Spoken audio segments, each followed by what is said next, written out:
बढ़ता रहता है, इन्फ्लेमेट होता रहता है, इन्फ्लेमेशन बढ़ती रहती है शरीर में। क्यों? क्योंकि लगातार डैमेज होता रहता है, लगातार अटैक होते रहता है, लगातार आप पोल्यूशन से, बैक्टीरिया से, वायरस से, इससे उससे लगातार लगातार आप पे आते रहता है। आज कोविड और कोरोना वायरस के बहुत सारा है, लेकिन उसके अलावा भी कंटिन्यूअस यहाँ पे फंगल है, वायरस है, ये है, वो है, सब कुछ घूम रहा है। वो आपको अटैक कर रहा है, लगातार कर रहा है, और लगातार शरीर उसको हैंडल कर रहा है, शरीर उसको झेल रहा है। इमेजिन कीजिए कि एक चूहा यदि चलते चलते मर गया है रोड में दब के, चूहा मरा हुआ रहेगा, तुरंत उस पर देखिए पूरे के पूरे कीड़े लग रहे हैं, आ रहे हैं, सब चीजें हो रही है। जब तक वो जिंदा था 5 मिनट पहले तक, 15 मिनट पहले तक, तब तक उसको कोई कीड़ा कोई फंगस ये नहीं कर रहा था। क्या हो रहा था? उसके बॉडी में वो पूरा इन्फ्लेमेशन प्रोसेस चालू था, वो इन्वेडर को साथ डील कर रहा है। तो हम कंटिन्यूअस डील करते रहते हैं बिना जाने, वो होता रहता है। ये इन्फ्लेमेशन एक नेचुरल प्रोसेस है जो शरीर में सुबह से शाम तक, सुबह से रात तक होती रहती है। जब आप सोते हैं, जब आप गहरी निद्रा में सोते हैं, आरईएम स्लीप में जाते हैं, रैंडम आई मूवमेंट स्लीप में जाते हैं, तो ये इन्फ्लेमेशन कम होता है। इन्फ्लेमेशन को कम करने का ये भगवान का दिया हुआ नेचुरल तरीका है, इन्फ्लेमेशन को कम किया जाए। गहरी नींद, साउंड स्लीप, आरईएम स्लीप आपके इन्फ्लेमेशन को कम करती है। लेकिन यदि आपकी स्लीप अच्छी नहीं हुई तो ये इन्फ्लेमेशन बढ़ता रहेगा, बढ़ता रहेगा, और उस लिमिट से ज्यादा रहेगा, जिससे कि आपको अब उस इन्फ्लेमेशन से खुद के शरीर को डैमेज होगा, खुद को तकलीफ होगी। ये वाली बात है। तो ये बात हमने इन्फ्लेमेशन की तो समझ ली। अब हम बढ़ते हैं करक्यूमिन की। करक्यूमिन बेसिकली क्या चीज है? तो टर्मरिक से निकाला हुआ एक पदार्थ है, जो कि एक करक्यूमा लॉन्गा नाम का प्लांट से के राइजोम से निकाला जाता है। राइजोम मतलब उसके जड़ के अंदर का हिस्सा, जैसे प्याज, हल्दी, अदरक, ये सब जड़ में नीचे होती है, वो राइजोम है। राइजोम से निकाला हुआ पदार्थ है। बोटेनिकल प्लांट का नाम है करक्यूमा लॉन्गा, जिसको हम कहते हैं हल्दी का पौधा। तो हल्दी के बहुत सारे वेराइटी हो सकते हैं, और हल्दी का depending on what quality it is, तो हल्दी के पौधे के जड़ से निकला हुआ चीज को हल्दी, टर्मरिक कहेंगे। टर्मरिक के अंदर जो मेडिसिनल वैल्यू वाली सामान पाई जाती है उसको कहते हैं करक्यूमिन। जैसे लहसुन में हमने कहा था उस दिन कि एलिसिन पाया जाता है।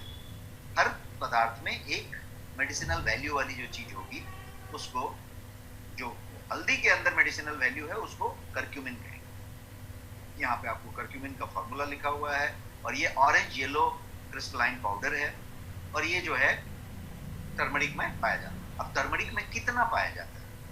तो 2 to 5% यहाँ पे लिखा हुआ है कि यदि 100 ग्राम टर्मरिक ले लीजिए तो 2 से 5 ग्राम तक उसमें हो सकता है। तो टर्मरिक और करक्यूमिन में फर्क क्या हुआ? What is the difference? Turmeric मतलब हल्दी, हल्दी का पाउडर, हल्दी का अक्खा लिया, बनाया, पाउडर बना दिया, ये हल्दी है। करक्यूमिन का मतलब हुआ कि उसके हल्दी के अंदर जो मेडिसिनल पदार्थ था, मेडिसिनल वैल्यू वाला पदार्थ था, उसको यदि आपने कोई प्रोसेस से सेग्रीगेट करके निकाल दिया, एक्सट्रैक्ट करके निकाल दिया, तो वो जो निकला वो जो है करक्यूमिन है। तो हल्दी कितना और करक्यूमिन कितना, कितने हल्दी में कितना करक्यूमिन निकलेगा? तो अगेन अलग अलग तरीके की हल्दी की क्वालिटी होगी, और करक्यूमिन उसके हिसाब से डिपेंड करेगा कि किसी में करक्यूमिनॉइड कितनी ज्यादा है, क्योंकि हल्दी की क्वालिटी के हिसाब से जाएगा। तो सिंपल लैंग्वेज में समझते हैं कि 2 से 8 ग्राम, हर 100 ग्राम में 2 ग्राम से लेके 8 ग्राम तक करक्यूमिन मिलेगा। इसीलिए 5 gram is an average one, कि 5 ग्राम मिलेगा। लेकिन कोई कोई हल्दी में सिर्फ 2 ग्राम मिलेगा, 100 ग्राम हल्दी के पाउडर में सिर्फ 2 ग्राम करक्यूमिन मिलेगा, और किसी अच्छी क्वालिटी में 100 ग्राम में 8 ग्राम भी मिलेगा। तो 2 से 8 ग्राम के बीच की करक्यूमिन आपके 100 ग्राम के हल्दी में मिलेगी।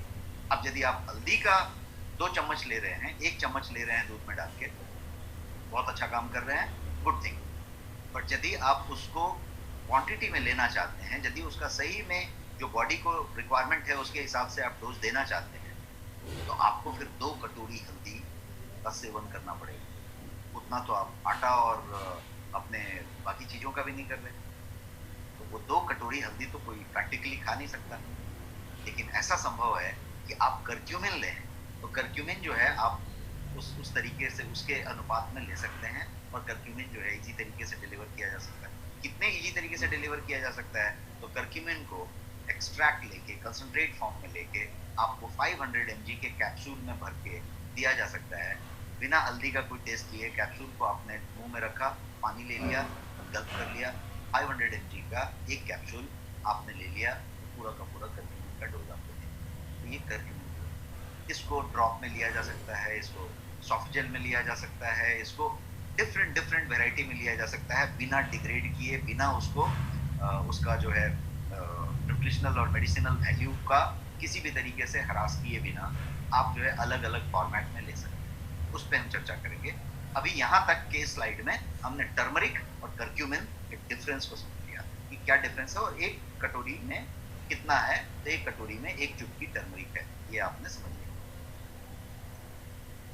टर्मरिक को कर्क्यूमिन जिसमें से निकला उसको जो है मैजिक हर्ब कहा जाता है, क्योंकि इसमें वैरायटी ऑफ थेराप्यूटिक प्रॉपर्टीज होती है। नैदानिक गुण जिसको कहते हैं वो वैरायटी है इसमें थेराप्यूटिक प्रॉपर्टी। क्या क्या है? तो ये एंटीऑक्सीडेंट है, ये एनाल्जेसिक का काम करता है, ये एंटी इन्फ्लामेटरी है, ये एंटीसेप्टिक है, ये कार्सिनोजेनिक के अगेंस्ट काम करता है, तो एंटी कार्सिनोजेनिक है, मतलब कैंसर के अगेंस्ट काम करता है, कैंसर को रोकथाम में भी मदद करता है, कैंसर से बचाव करता है, और कैंसर का ट्रीटमेंट भी है, क्योर भी है। ये कैंसर के अलग अलग एंगल से काम करता है। तो एंटी कार्सिनोजेनिक है, एंटी माइक्रोबियल है और इम्यूनिटी बूस्टर है। अब एनाल्जेसिक यदि है तो ये कितनी बड़ी बात है। आज की डेट में एनाल्जेसिक लेके किसी को कोई तकलीफ होती है, कोई पेन होता है, तो वो एनाल्जेसिक ले लेके अपने बाकी के ऑर्गन्स डैमेज कर देता है, किडनी डैमेज कर देता है, लीवर डैमेज कर देता है। यहाँ पे ये इन सारी गुणों से प्रचुर मात्रा में लोडेड है, loaded with all this therapeutic properties. ये इतना ज्यादा फायदेमंद चीज है और ये हजारों सालों से चला आया है। ये ऑलरेडी एग्जिस्ट करता है। आप देखेंगे कि भारतीय खाने में इसको जो है इनडायरेक्टली इस्तेमाल किया ही जाता है और इसका इस्तेमाल हर तरीके से किया जाता है। यदि आप किसी शुभ कार्य की बात करें, आप कोई मांगलिक कार्य की बात करें, हर जगह पे हल्दी का इस्तेमाल किया जाता है। तो हल्दी को हर जगह पे उस तरीके से हिस्टोरिकली इसको इस्तेमाल किया गया है, चाहे वो हल्दी कुमकुम हो, चाहे शादी में यूज होने वाला हल्दी हो, चाहे वो उपटन लगने की बात हो, चाहे स्किन का केयर हो, हर जगह पे हल्दी को इस्तेमाल किया गया है बिकॉज ऑफ दीज प्रॉपर्टीज। वो एंटीऑक्सीडेंट है, एंटी एनाल्जेसिक है, एंटी इन्फ्लेमेटरी है, एंटीसेप्टिक है, एंटी माइक्रोबियल है। ये सारा कुछ, कोई भी शुभ कार्य हो, हल्दी से इस्तेमाल किया। आपकी धोती को, आपकी साड़ी को, आपके वस्त्र को हल्दी में ही उसको पीला कर दिया जाता है। बताया गया कि पीला पहनना है, पीला तो पहनना है, लेकिन आपने शायद समझा कि उसके अंदर ये सारा प्रोसेस कर दिया गया, एक पूरी की पूरी कोटिंग ट्रीटमेंट कर दी गई और उसको टांग के सुखा लिया गया और कलर का कलर भी आ गया और आपने उसको कर दिया। तो ये जो है रिच कल्चर है जिसमें ये पूरा का पूरा वहां से चलता हुआ आया है। तो ये हम उसके टुकड़े को जानते हैं, शायद वो क्यों शुरू हुआ, क्यों बताया गया, ये अभी हम धीरे धीरे जानते बैठेंगे। दूसरे स्लाइड पे पढ़ते हैं। एक मैं थोड़ा सा साइंस की तरफ नहीं बढ़ रहा, लेकिन मैं एक थोड़ा सा पॉइंट आपको बताना चाहता हूँ, बिकॉज ये यदि आप जान लेंगे तो आपको एक विश्वास आएगा कि ये क्यों इतना जरूरी है। बिकॉज मैं चाहता हूँ कि आपको विश्वास आ जाए कि आप हल्दी को और उसमें से कर्क्यूमिन को ज्यादा से ज्यादा इस्तेमाल करना शुरू कर दें। ये तब होगा जब आपका वाई बड़ा होगा, WHY। क्यों बड़ा होगा? Bigger is your why, easier is your how. तो ये क्यों को बड़ा करने के लिए मैं ये स्लाइड बता रहा हूँ आपको। इस स्लाइड में मैं ये बताना चाहता हूँ कि एक चीज होती है न्यूक्लियर फैक्टर कप्पा बी, जिसको हम NF-kB कहते हैं, न्यूक्लियर फैक्टर कप्पा बी।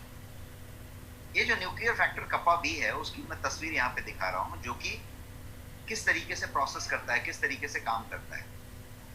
ये जो है एक तरीके का प्रोटीन ट्रांसक्रिप्शन है, जो क्या करता है, प्रोटीन ट्रांसक्रिप्शन फैक्टर कह सकते हैं आप, जो क्या करता है कि ये जो है इनेट इम्यूनिटी के लिए ये एक रेगुलेटर का काम करता है।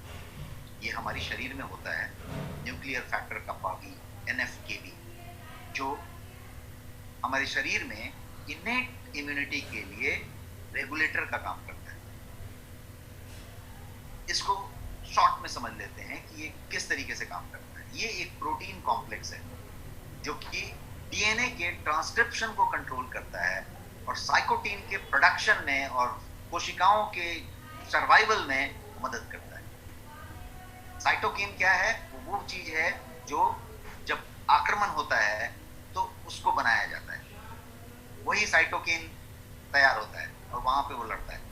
तो ये जो पूरा का पूरा एनएफकेबी है, ये इन सबका इससे लेना देना है। ये पाथवे लिंक है किन किन चीजों से? एनएफकेबी पाथवे।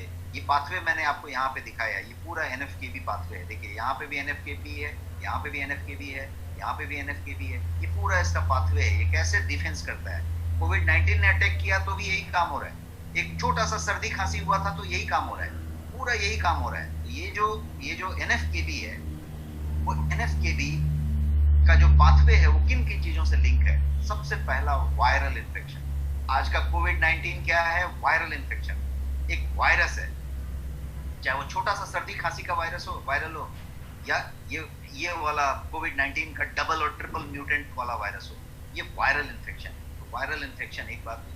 दूसरी चीज इन्फ्लामेशन, जिसकी चर्चा हमने पिछले स्लाइड में की कि इन्फ्लामेशन ये कैसे इन्फ्लेमेट होता है। और तीसरी चीज कैंसर। कैंसर कहीं पे भी हो सकता है, तो उस कैंसर को बात कर रहे हैं। और last is auto immune disorder. शरीर के अंदर खुद का एक ऑटो इम्यून डिसऑर्डर हो जाता है कि शरीर अपने ही ऑर्गन को खुद का ही खतरा समझ के उसको मार डालता है। इसको कहते हैं auto immune disorder. Type 1 diabetes में बहुत सारे केस में ऐसा ही होता है कि शरीर अपने ही चीज को अपना ही खत्म कर देता है, क्योंकि उसको कहीं इनडायरेक्टली भ्रम हो जाता है कि ये हमारे लिए खतरा है और वो उसी को मार डालता है।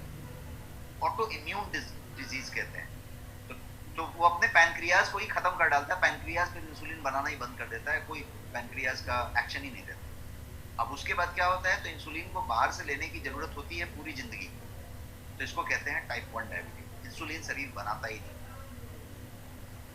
ऑटो इम्यून की यदि आप बात करेंगे तो अभी इस कोविड के टाइम में भी आपने कहीं कोई एक्सपर्ट्स की एनालिसिस सुनी होगी, या कभी आपने कोई जानकारी देखी होगी, कोई न्यूज़पेपर में पढ़ा होगा पिछले 2-3 महीने में। तो ये भी आपने देखा होगा कि ये ऑटो इम्यून वाले टाइप का कुछ चीज आपके यहाँ पे भी चल रहा है कोविड-19 होते समय। कैसा हो रहा है कि सारे प्रोटीन का गेम है। ये जितने भी वायरस हैं और जितने भी साइटोकिन है और जितनी भी लड़ाई हो रही है, तो कभी कभी ऐसा होता है कि वायरस जो है छद्म रूप में होता है, तो पूरा ये कंफ्यूज हो जाता है। आपका डिफेंस सिस्टम, आपकी इम्यून सिस्टम पूरी कंफ्यूज हो जाती है कि ये दुश्मन है कि ये कौन है, इसके बारे में करना है कि उसके बारे में करना है। बिकॉज बनाना एंटीबॉडी है, अब किसके अगेंस्ट बनाना है, तो वो कंफ्यूजन। तो ऑटो इम्यून डिजीज की बात है। तो ये जो है एनएफकेबी के बारे में मैंने आपको बताया कि ये किस तरीके से इतना इंपॉर्टेंट है। अब इसका एक और चीज समझते हैं, एनएफकेबी का एक्टिवेशन। ये जो एक्टिवेशन है एनएफकेबी का, वो जो है बड़ा मेडिएटर का काम करता है। Inflammation in most chronic disease including cancer. Most chronic disease, कोई भी क्रॉनिक डिजीज आप लेंगे तो उसमें ये एक तरीके से मेजर मीडिएटर ऑफ इन्फ्लेमेशन का काम करता है। इन्फ्लेमेशन जो जरूरी इन्फ्लेमेशन था और जो जरूरत से ज्यादा हो गया था, ये इन्फ्लेमेशन जो भी कुछ हो रहा है उसका जो इन्फ्लेमेशन का मेजर मीडिएटर है वो एनएफकेबी ही है। एनएफकेबी का एक्टिवेशन ही है। तो inhibition of NFKB can prevent delay on the onset of chronic disease. यदि इसकी इनहिबिशन हो जाए, इसको यदि रुका दिया जाए, तो क्या होगा? आपका जो क्रॉनिक डिजीज हो रहा है उसको डिले किया जा सकता है, उसको संभाला जा सकता है। और ये चार्ट है यहाँ पे, जहाँ पे आप देख रहे हैं कि चाहे वो कुछ भी हो, पोल्यूशन हो, वो जो है किसी तरीके का फिजिकल स्ट्रेस हो, मेंटल स्ट्रेस हो, कोई भी चीज हो, वायरस हो, हर चीज यहाँ पे आ रही है। एनएफकेबी क्या कर रहा है? उसके मेजर, इसका एक्टिवेशन का काम यही है, ये मीडिएटर का काम कर रहा है। ये मीडिएटर बीच में है, ये सब आ रहे हैं और उसके बाद जाके वो ये साइटोकिन भी बना रहा है, ये भी बना रहा है, ये भी बना रहा है, ये भी बना रहा है, सारा कुछ कर रहा है। ये यहाँ पे इस तरीके का काम कर रहा है। तो ये आपने समझ लिया कि एनएफकेबी कितना इंपॉर्टेंट है। इस एनएफकेबी का कर्क्यूमिन की कनेक्शन समझ लिया। अभी तक तो एनएफकेबी को आपने समझ लिया, इतना पावरफुल है, लेकिन curcumin is the powerful inhibitor of NFKB. NFKB को रोकने वाला सबसे पावरफुल चीज जो है वो है कर्क्यूमिन, जो हल्दी से निकलता है। तो ये चीज है, साइंस समझने की जरूरत नहीं है, बट एक सिंपल लाइन में समझिए कि इस पूरे एनएफकेबी का, जो कि पूरे के पूरे चीज का इंचार्ज है, उसका कंट्रोलर कर्क्यूमिन है। आगे बढ़ते हैं। Protection of cancer by curcumin, protection of cancer, cure of cancer, care of cancer, all the 3 stages curcumin करता है। यदि आप कर्क्यूमिन की एक फिक्स मात्रा लेते हैं तो शायद आप कैंसर की तरफ कभी ना बढ़े। यदि किसी को कैंसर है और यदि उसकी कोई भी ट्रीटमेंट चल रही है, यदि वो कर्क्यूमिन के साथ है तो उसका केयर बहुत बढ़िया होता है। और यदि वो कैंसर क्योर होने की बात है तो कर्क्यूमिन कुछ हद तक उसको क्योर भी कर देगा, और कर्क्यूमिन क्योरिंग के लिए भी जानता है। कैसे करता है?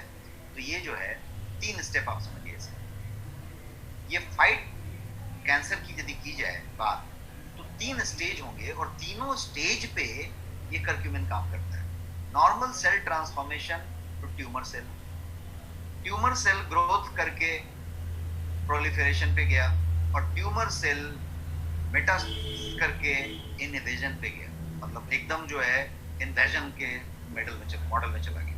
अब आप तीनों पे बात करिए, एकदम नॉर्मल सेल है, आपको कोई प्रॉब्लम नहीं है, वो ट्यूमर बन रहा है धीरे धीरे, आपको अभी तक कुछ पता नहीं है, वो अंदर अंदर ही बन रहा है, ट्यूमर बन रहा है। पहले तो ट्यूमर बनेगा, फिर उसके बाद वो मेलाइन होएगा। तो यदि आप बात करें कि नॉर्मल सेल से जब ट्यूमर बनने की प्रोसीजर चालू है, जो हम सबके शरीर में कंटिन्यूअस चालू है, मेरे में चालू है, आप में चालू है, सब में चालू है, इन्फ्लेमेशन बढ़ रहा है और वो चीज हो रही है, तो ये वहां पे काम कर रहा है। पहला वाला स्टेप को नॉर्मल सेल ट्रांसफॉर्मेशन करके उसको जो है, दूसरा वाला जब ट्यूमर सेल है और वो जो है ग्रोथ हो रहा है, ट्यूमर ग्रोथ होते जा रहा है तो उसको बचा रहा है। और ट्यूमर सेल का जब मेटास्टेसिस की बात आ जाती है तो उसमें भी जो है ये मदद कर रहा है। तो कर्क्यूमिन ये तीनों स्टेज पे मदद कर रहा है कैंसर। अब एक प्रॉब्लम है, अनफॉर्चुनेटली कर्क्यूमिन जो है का एब्जॉर्प्शन आपके ब्लड स्ट्रीम में बहुत कम होता है, पुअर एब्जॉर्प्शन होता है आपके ब्लड स्ट्रीम। तो द प्रॉब्लम इज दैट ये पुअर एब्जॉर्प्शन क्यों होता है और पुअर एब्जॉर्प्शन कहाँ पे होता है? तो poor absorption from the intestine, जब आपकी आंत में जाता है, जो आपकी स्मॉल इंटेस्टाइन है, छोटी आंत है, उसके अंदर इंटेस्टिनियल एपिथेलियल सेल्स हैं, छोटी छोटी छोटी छोटी छिद्र हैं, उस जगह पे जो एब्जॉर्प्शन होता है उसमें कर्क्यूमिन का एब्जॉर्प्शन बहुत पुअर होता है। आपने इतना कर्क्यूमिन लिया कि डॉट एब्जॉर्प्शन हुआ तो हुआ, बाकी नहीं, एब्जॉर्प्शन ही नहीं होता। ये एक इसका बड़ा प्रॉब्लम है। अभी तक हम इसके गुण समझ रहे हैं, लेकिन एक प्रॉब्लम है कि ये होता नहीं है एब्जॉर्प्शन। और उसके बाद और भी चीजें हैं कि इसकी जो मेटाबॉलिज्म की जो चयापचय की जो डिग्री है वो भी जो है काफी ज्यादा है। तो ये जो है हाई डिग्री ऑफ मेटाबॉलिज्म होने की वजह से, एब्जॉर्प्शन कम होने की वजह से ये शरीर में लगता कम है। आपने जितना लिया उसका एक अंश ही इस्तेमाल होगा, तो उसको किस तरीके से लेना है आपको भी पता है। तो इसके लिए ये एक चीज है पायोपेरिन, इसको कहते हैं पाइपरीन। ये जो काली मिर्च है, काली मिर्च पेपर, पाइपरीन, पेपर के अंदर काली मिर्च के छिलके के अंदर पाया जाने वाला एक पदार्थ है जिसको हम पाइपरीन कहते हैं। तो पाइपरीन क्या करता है कि इसकी बायो अवेलेबिलिटी को और एब्जॉर्प्शन को बढ़ा देता है। बायो अवेलेबिलिटी का मतलब कि आपने शरीर में इतने प्रोटीन लिए थे, इतने कर्क्यूमिन लिए थे, शरीर के लिए वो अवेलेबल कितना है? लिया तो आपने 100 ग्राम है, लिया आपने 5 ग्राम है, लेकिन शरीर के लिए अवेलेबल कितना है? कब तक अवेलेबल है कि फ्लश हो गया? तो बायो अवेलेबिलिटी। और दूसरा चीज है एब्जॉर्प्शन, कि वो ग्रहण कितना कर रहा है। वही जो छोटी आंत में मैंने इंटेस्टिलियल एपिथेलियल सेल्स बताए, एब्जॉर्प्शन कितना कर रहा है, अवशोषित कितना कर रहा है।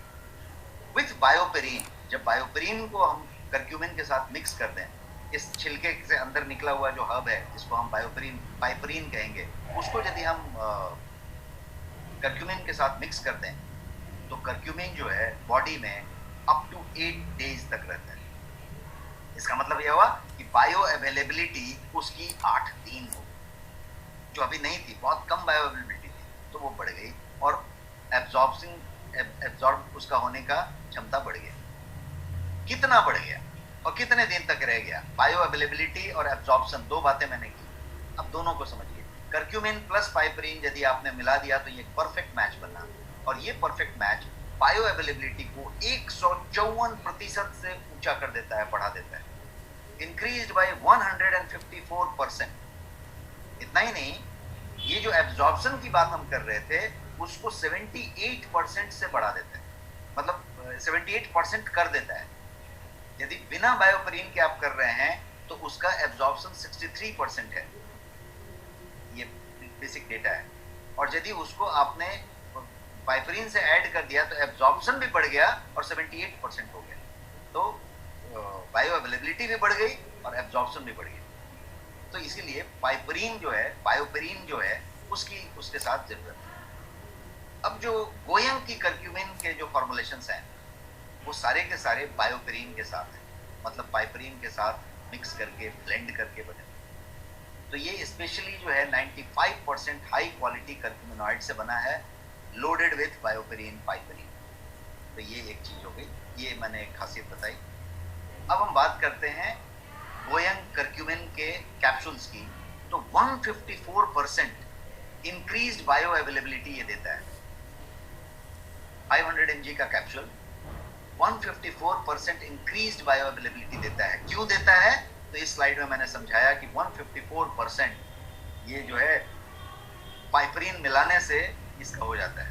तो ये वो चीज है। दूसरी चीज होती है कि आपकी कर्क्यूमिनॉइड जो है उसकी क्वालिटी क्या है, उसका परसेंटेज क्या है। तो यहाँ पे मैंने बताया कि कर्क्यूमिनॉइड जो है वो जो है आपका 95% कर्क्यूमिनॉइड है और उसकी जो है रिजल्ट आ जाती है 154%। ये बात। सो इन शॉर्ट क्या हुआ, 92% एक्स्ट्रा एब्जॉर्प्शन हुआ and 250 Guna 250x more potent then dry turmeric powder. Turmeric powder से कंपेयर की, हल्दी का पाउडर जिसमें से 100 ग्राम में से आपने सिर्फ 2 ग्राम और 5 ग्राम निकाला और उस 5 ग्राम के अंदर पाइपरीन ऐड करके स्पेशल ब्लेंड करके आपने उसको और कर लिया था। इन पूरे प्रोसेस में क्या हुआ कि आपकी जो कैप्सूल आई या आपका जो टैबलेट आया उसके अंदर 250x मोर पोटेंट हो गया then a normal turmeric powder जो आपके किचन में है। और ये जो है फ्री रेडिकल्स को फाइट करता है। तो ये बताने की बात है। अब एक दूसरी बात करते हैं कि जो आपका डाइजेशन है, पूरा का पूरा जो पाचन है, उसमें कर्क्यूमिन का बहुत ज्यादा लेना देना है, बहुत ज्यादा, बहुत मतलब बहुत ज्यादा। अब वो किस तरीके से लेना देना है, तो अनचेक्ड इन्फ्लेमेशन का एक काज है। इन्फ्लेमेशन तो हो रहा है यहाँ पे और वो अनचेक है, मतलब आपने नोटिस नहीं किया, आपको खबर नहीं मिली, आपको पता नहीं चला। कभी कभी कैसा होता है कि आपका क्रेडिट कार्ड का बिल एक्सपायर हो गया और आपका इंटरेस्ट लग गया, क्यों? अनचेक्ड रह गया, आपके ध्यान में नहीं आया और डेट बीत गई। कभी कभी कैसा होता है कोई चीज अनचेक्ड रह जाती है, आपने वाटर फिल्टर ऑन किया था या कहीं पे टैप खुला हुआ था, अनचेक्ड रह गया दिमाग से, तो ओवरफ्लो हो रहा था, वो चीज अनचेक छूट जाती है। अनचेक्ड रह गया वाला मॉडल यहाँ पे हो रहा है। Unchecked inflammation can affect digestive system और अलग अलग तरीके के सिम्टम्स दे सकता है। आपको ऐसे सिम्टम्स मिल रहे हैं तो आप समझिए कि इन्फ्लेमेशन अनचेक्ड है। इन्फ्लेमेशन हो रहा है इसीलिए ये सब प्रॉब्लम हो रही है, लेकिन अनचेक्ड है। आप इन्फ्लेमेशन को चेक करिए, क्या क्या हो रहा है। मान लीजिए आपको इंडाइजेशन हो रहा है, बर्पिंग हो रही है, ब्लोटिंग हो रही है, डकार आ रहे हैं, आपका पेट जो है फूल रहा है, इस तरह की कुछ चीजें हो रही है। आपको जो है फ्रीक्वेंट डायरिया हो रहा है, आपको कॉन्स्टिपेशन हो रहा है, सिंपल सा कब्ज हो गया है, गैस हुआ है, आपको जो है एब्डोमिनल पेन हो रहा है, पेट के हिस्से में यहाँ पे पेन हो रहा है, आपको जो है हार्ट बर्न हो रहा है, बोलते हैं ना कि मतलब एक जलन हो रही है सीने में एसिडिटी की वजह से, या एसिड रिफ्लक्स हो रहा है, इसमें से कुछ भी हो रहा है तो ये इन्फ्लेमेशन की वजह से हो रहा है। और वो इन्फ्लेमेशन अनचेक्ड है, वो इन्फ्लेमेशन उस लेवल पे आ गया तब ये सिम्टम के रूप में आपके पास आ रहा है। कर्क्यूमिन क्या करता है, इन सारे अनचेक्ड इन्फ्लेमेशन को एड्रेस करता है और आपका कंप्लीट डाइजेशन को इंप्रूव करता है यदि प्रॉपरली उस मात्रा में उस तरीके से लिया जाए। मैंने 2 चम्मच हल्दी लिया है और मैंने कहा कि मैंने भी लिया है, तो पहले बात करिए एब्जॉर्प्शन, आप बात करिए उसके अवेलेबिलिटी की, बायो अवेलेबिलिटी की, कि आपके पास वो कितने देर तक रहने वाला है, कि आपने लिया है और वो फिर उसी तरीके से फ्लश आउट हो जाने वाला है, या फिर लिया है तो उसमें से एब्जॉर्प्शन कितना हो रहा है, जिसको हमने पिछले स्लाइड्स में समझा। तो ये कर्क्यूमिन इंप्रूव्स योर डाइजेशन। आगे बढ़ते हैं और समझते हैं आर्थराइटिस को। Curcumin is excellent to treat arthritis. आपने देखा होगा फादर को, फोरफादर को, किसी भी रिलेटिव्स को, कुछ आप लोग भी इस्तेमाल करते होंगे, टर्मरिक का बहुत ज़्यादा इस्तेमाल करते हैं, हल्दी का इस्तेमाल करते हैं, दर्द में फ़ायदा होता है। कैसे फ़ायदा होता है? आर्थराइटिस पेशेंट जो है कर्क्यूमिन के सप्लीमेंट को बहुत अच्छी तरीके से रिस्पॉन्ड करता है। क्योंकि ये जो आपका पूरा का पूरा कार्टिलेज है, और जो यहाँ पे देखिए इरोजन दिख रहा है, कार्टिलेज जो है इरोड हुआ है, तो इरोडेड कार्टिलेज हो या कोई भी सिचुएशन हो, वहां पे इन्फ्लेमेशन हुआ पड़ा है, इन्फ्लेमेशन है, तभी वो पूरा का पूरा दर्द कर रहा है, पेन कर रहा है। उस इन्फ्लेमेशन को ये एड्रेस कर रहा है, और एड्रेस करके आपको ये कर रहा है। इसलिए कहते हैं कि curcumin is excellent for treating arthritis. एक और फंक्शन है, ये जो है लीवर फंक्शन को इंप्रूव करता है और फैटी लीवर को रिवर्स करता है। आज की डेट में अल्कोहलिक फैटी लीवर तो है ही है, जितने दारू पीने वाले लोग हैं उनको फैटी लीवर है ही है, लेकिन आज की डेट में नॉन अल्कोहलिक फैटी लीवर सबसे ज्यादा हो रहा है। और यदि आप महिलाओं की बात करेंगे तो बहुत सारी महिलाएं ऐसे मिलेंगी आपको जिनको की non alcoholic fatty liver already है। तो ये इन्फ्लेमेशन अगेन वहां पे कारण है, और एक तरीके से लीवर फंक्शन से लेना देना है। तो आपके लीवर फंक्शन को इंप्रूव करने के लिए और फैटी लीवर्स को एक्चुअली रिवर्स कर देने के लिए, कम की बात नहीं हो रही है, टेक्निकली रिवर्स कर सकता है, इतना पावर रखता है। कौन सा चीज? करक्यूमिन, किसी भी फॉर्म में आप करक्यूमिन की बात। और एक बात करते हैं जो सबसे बड़ी बात है आपकी कार्डियक हेल्थ या कार्डियोवैस्कुलर जिसको कहेंगे, तो ग्रेट फॉर कार्डियोवैस्कुलर प्रोटेक्शन। आपका ये पूरा का पूरा चीज है, बिकॉज आपका पूरा का पूरा जो धमनी है, जो प्लाक जम रहा है, जो पूरा का पूरा आपका प्रोसेस है, इनका सीधा सीधा लेना देना आपके इन्फ्लेमेशन से है, एनएफकेबी से है। और ये पूरा का पूरा कार्डियोवैस्कुलर प्रोटेक्शन की बात की जाए तो करक्यूमिन उस पर बहुत असरकार है, बहुत प्रभावी है, इफेक्टिव है। तो इसलिए उसको उसके लिए जाना जाता है। एजिंग को डिले करने के लिए, उम्र सबका होना है, मृत्यु सबकी होनी है, लेकिन कुछ लोग 60 साल की उम्र 45 साल के रहते में ही अचीव कर लेते हैं, और उसको देख के उनकी तरीके से उसको खुद को भी लगता है कि मैं 60 साल का हो चुका हूँ। 60 वाले ऑलरेडी 90 के हो चुके होते हैं। तो ये एजिंग की बात है। तो एक तो एजिंग को डिले कर सकते हैं क्या, और एज रिलेटेड क्रॉनिक डिजीजेज जो हो रहे हैं उसको किस तरीके से डील कर सकते हैं, उसको कैसे फाइट कर सकते हैं। तो दो बातें मैंने कही यहाँ पे। एक कहा कि एजिंग को डिले कर देना, और दूसरा कहा कि जो एजिंग हो रही है उससे रिलेटेड बहुत सारे क्रॉनिक डिजीज होते हैं, एज रिलेटेड डिजीज होते हैं, उनको फाइट करना, उनको डील करना, ये करक्यूमिन बहुत अच्छी तरीके से। एक और चीज है जो सुंदरता से और ब्यूटी से रिलेटेड है, और वो है एज रिड्यूसिंग ब्यूटी। उसके लिए ये एक्सलेंट है, क्योंकि यहाँ पे मैंने फिर से आपको उस दिन वाला इलेक्ट्रॉन दिखाया है और फ्री रेडिकल दिखाई है। यहाँ पे देखिए एक पेयर टूट गया है, ये जो है फ्री रेडिकल बन गया है। यहाँ पे ये एंटीऑक्सीडेंट है। हमने क्या चीज बताया शुरू के स्लाइड में? ये दो चीज है, एंटी इंफ्लेमेटरी है और एंटीऑक्सीडेंट है। यहाँ पे वो एंटीऑक्सीडेंट वाली बात मैं बता रहा हूँ कि करक्यूमिन एक बड़ा एंटीऑक्सीडेंट है, और वो उस नाते यहाँ पे इलेक्ट्रॉन को रिप्लेस कर रहा है, और वो जो चेन रिएक्शन हो गई थी ऑक्सीडेटिव स्ट्रेस की, उसको थमा रहा है, रुका रहा है, और ये जो है इसीलिए एज रिड्यूसिंग ब्यूटी के लिए बहुत बढ़िया है। Curcumin can increase cellular glutathione level. Glutathione आपको मालूम होगा, उसकी सप्लीमेंट होती है, और बहुत सारे ब्रांड में ग्लूटाथियोन सप्लीमेंट बनती है।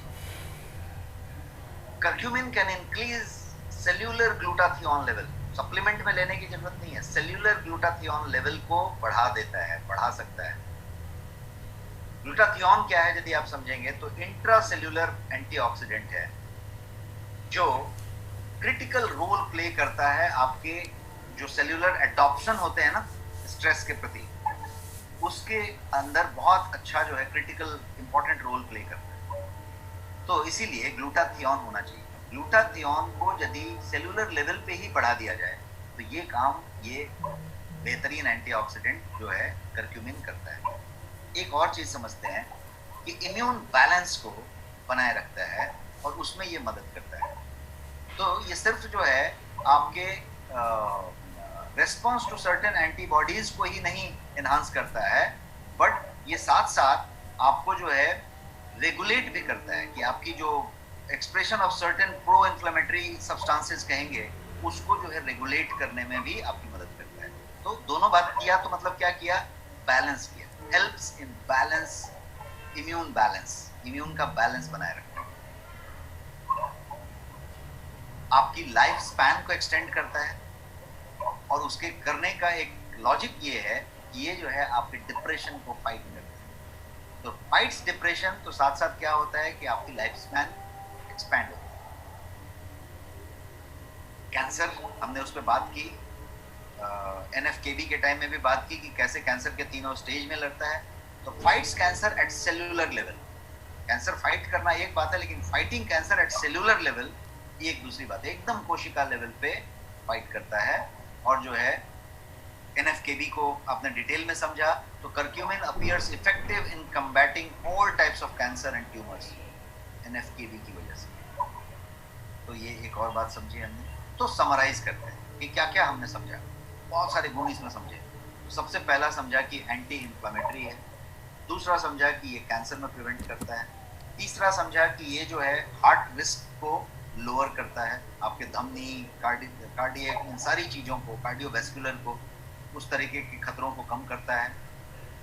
चौथा बताया कि ये आर्थराइटिस को रिलीव करता है, उसमें बहुत आराम देता है।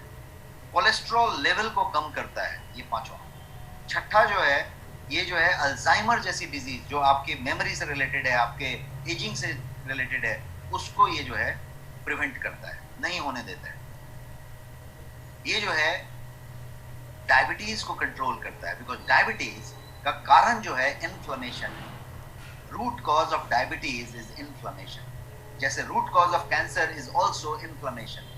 तो डायबिटीज का रूट कॉज इन्फ्लेमेशन, और ये NFKB वाले थियरी की वजह से उसको, डायबिटीज को मैनेज करने में बहुत मदद करता है। आठवां चीज है कि ये बड़ा एंटीऑक्सीडेंट है, क्योंकि वो जो फ्री रेडिकल है उसको सेटल करता है और ऑक्सीडेटिव स्ट्रेस के चेन रिएक्शन को बंद करता है।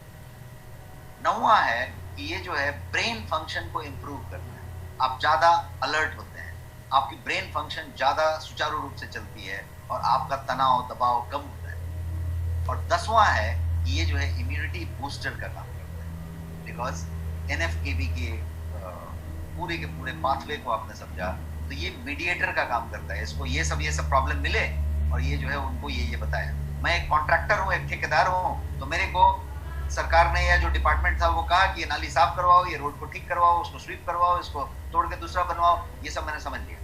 अब मैंने अपने कॉन्ट्रैक्टर के हिसाब से अपने लेबर्स को और अपने स्टाफ को बताया कि ऐसा करो, ये ऐसा करो, ये ऐसा करो। तो मैं मीडिएटर हूँ।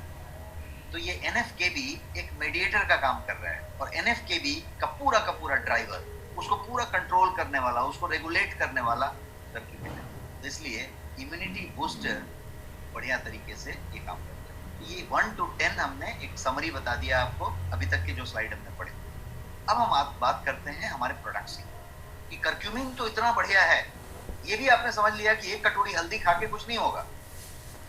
तो करक्यूमिन कहाँ से लें, उसकी मात्रा कैसे लें?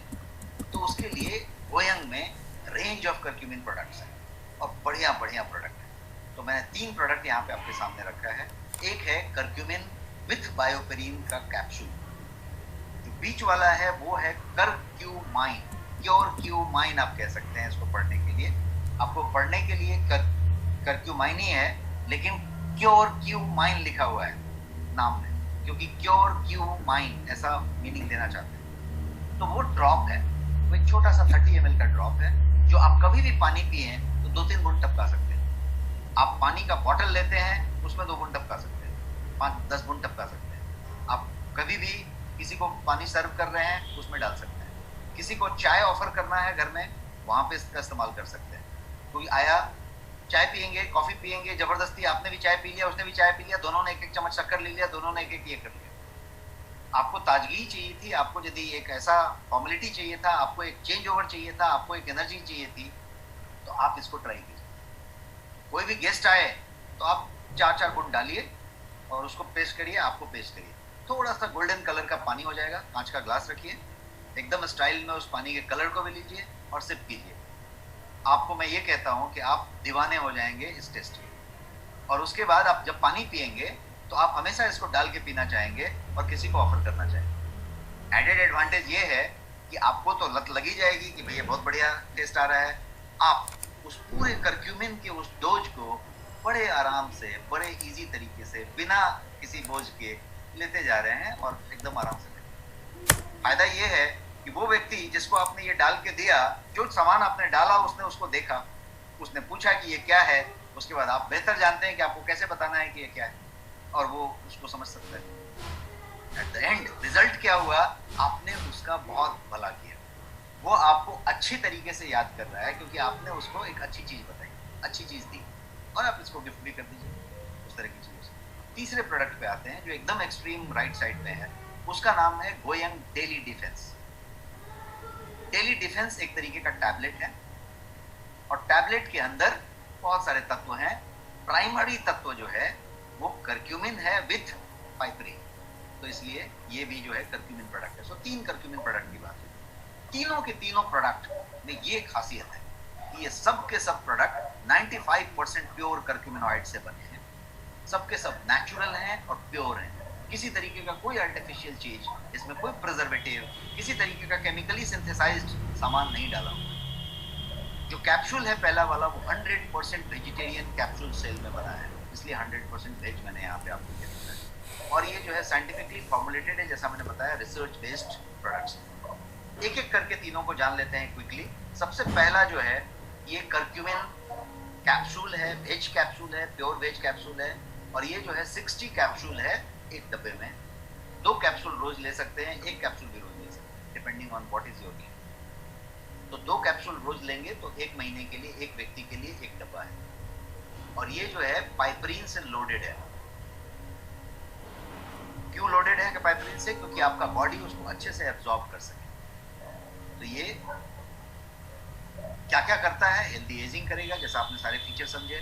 सुपर इम्यूनिटी की बात करेगा, ब्रेन फंक्शन की बात करेगा, जॉइंट मोबिलिटी की बात करेगा, और करक्यूमिन के जो भी बेनिफिट्स हैं उसमें हमेशा हाई रहेगा और हाई देने की बात करेगा। दूसरे वाले प्रोडक्ट की बात करते हैं, जिसका कि मैंने बोला कि आप इसको पानी में डाल के चाय की जगह पे इस्तेमाल करें, लोगों को चाय की जगह पे पिलाने की कोशिश करें, और आप जो है एकदम इसको यूज टू हो जाएंगे, और ये रिजल्ट जो देगा वो आपको बहुत पसंद आएगा। क्या क्या करेगा?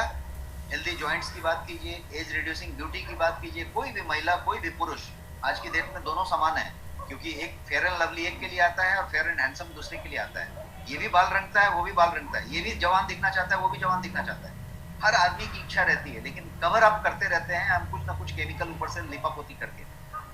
Beauty should come from within, beauty should come from within, और उसके विदिन आने के लिए क्या करना पड़ेगा?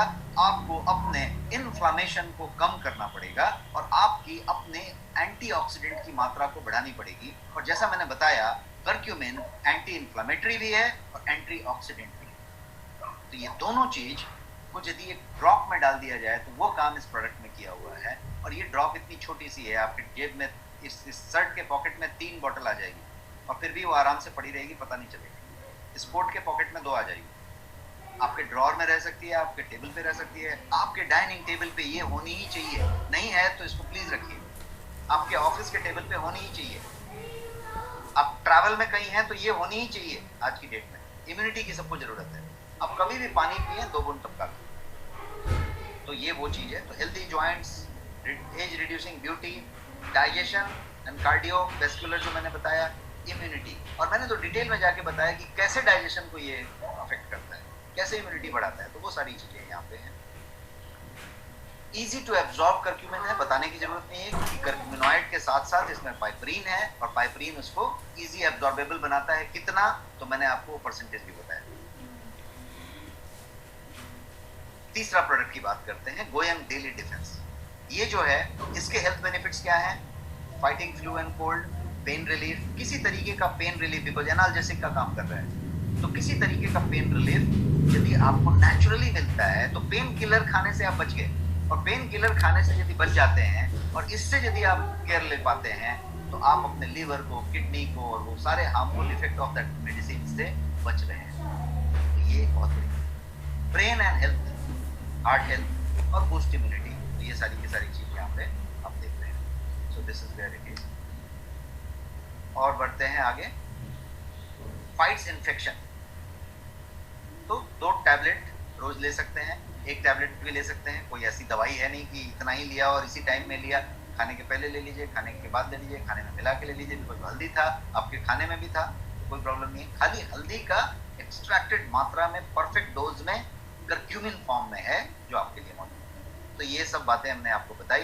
अब आपके पास एक बात होगी कि भाई प्राइस कितना, ये कितने रुपए की चीज है और कितना इफेक्टिव है, कितना वो है। जैसा हम हर सेशन में एक बात पे चर्चा करते हैं, गोयंग के बारे में जब भी बात होती है तो हम लोग ये बात जरूर चर्चा करते हैं कि authentic product at honest prices. तो प्राइस हमेशा ऑनेस्ट होगी, कम होगी ज्यादा होगी ऐसा नहीं, प्राइस हमेशा ऑनेस्ट होगी। और ऑनेस्ट प्राइस का ये प्रूफ है कि बाजार में उसके प्राइस का कोई नहीं, जितने होंगे वो यहाँ पे होंगे, उसकी प्राइस हमेशा यहाँ पे। हमने हर बार आपको, चाहे वो एंटीऑक्सीडेंट हो, चाहे वो प्रोटीन हो, चाहे वो सप्लीमेंट हो, कोई भी चीज हो, हमने हर बार आपको प्रूव करके दिखाया। यदि आप करक्यूमिन की बात करें, बिना बायोपेरिन के भी, बिना पाइपरीन के भी, तो करक्यूमिन के कैप्सूल्स, जो ढंग के करक्यूमिन के कैप्सूल ब्रांड्स के हैं, वो 2200 रुपए से 2800 रुपए, 3000 रुपए के भी मौजूद है। बट एक 2000, 2200, 2300, 2400 इज एन एवरेज प्राइस। 1800 रुपए से शुरू होता है ये अच्छे करक्यूमिन की। लेकिन आप एप्पल टू एप्पल कंपेयर करें, एप्पल के साथ कोई दूसरा फ्रूट कंपेयर ना करें, आप लेवल पढ़ना सीखें। तो एप्पल टू एप्पल कंपेयर करें, हल्दी का टैबलेट मत कंपेयर करें, हल्दी का कैप्सूल नहीं करें, नहीं तो आपको बहुत सारा हिमालय का हल्दी मिलेगा, किसी का और का हल्दी मिलेगा। हल्दी का टैबलेट तो हल्दी है। आप बात कर रहे हैं 5%, 2% टेकन आउट ऑफ दैट हल्दी, तो करक्यूमिन हुआ। और फिर करक्यूमिन की भी, करक्यूमिनॉइड की मात्रा कितनी, उसके अंदर बायोपेरिन और बहुत सारी चीजों की बात करते हैं। तो यदि मैं एप्पल टू एप्पल कंपेयर करूं तो 2000, 2200, 2300, 2400 के प्रोडक्ट मिलेंगे। आपका प्रोडक्ट कितने का है मैं आपको बताना चाहता हूं, तब आप वही कहेंगे हमारे साथ, authentic product at honest price. ये है आपका authentic product at honest prices. पहला वाला जो कैप्सूल मैंने बताया था, 60 कैप्सूल प्योर वेजिटेरियन कैप्सूल, वो आपका एमआरपी है 1111, और आपके लिए जो प्राइस है, आपकी खास प्राइस है, उसकी प्राइस जो है 999। जो करक्यूमाइन ड्रॉप्स की बात मैंने की, उसका एमआरपी है 249, और आपके लिए खास ऑफर प्राइस है 199।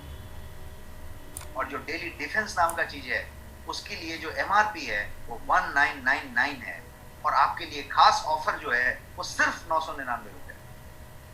तो ये प्रोडक्ट के प्राइसिंग की बात हो गई, और आप समझ सकते हैं कि ऊपर की लाइन जो है, authentic products at honest prices, अपनी जगह पे हमेशा इंटैक्ट रहेगा। ये गोयंग का वादा रहेगा, और आप ये वादा किसी से भी कर सकते हैं। कभी भी कोई भी प्रोडक्ट होगी गोयंग में तो वो ऑथेंटिक होगी, और प्राइस उसका हमेशा ऑनेस्ट होगा। और जैसा मैं हर बार बताता हूँ कि प्रोडक्ट आपका रिसर्च बेस्ड है, आपकी खुद की लैब्स हैं जहाँ पे ये पूरे के पूरे हर स्टेज में चेक होते हैं, सारे क्वालिटी पैरामीटर आपके हर प्रोडक्ट पे मिलेंगे, लेवल क्लेम पे मिलेंगे। तो ये सारी चीजें हैं। और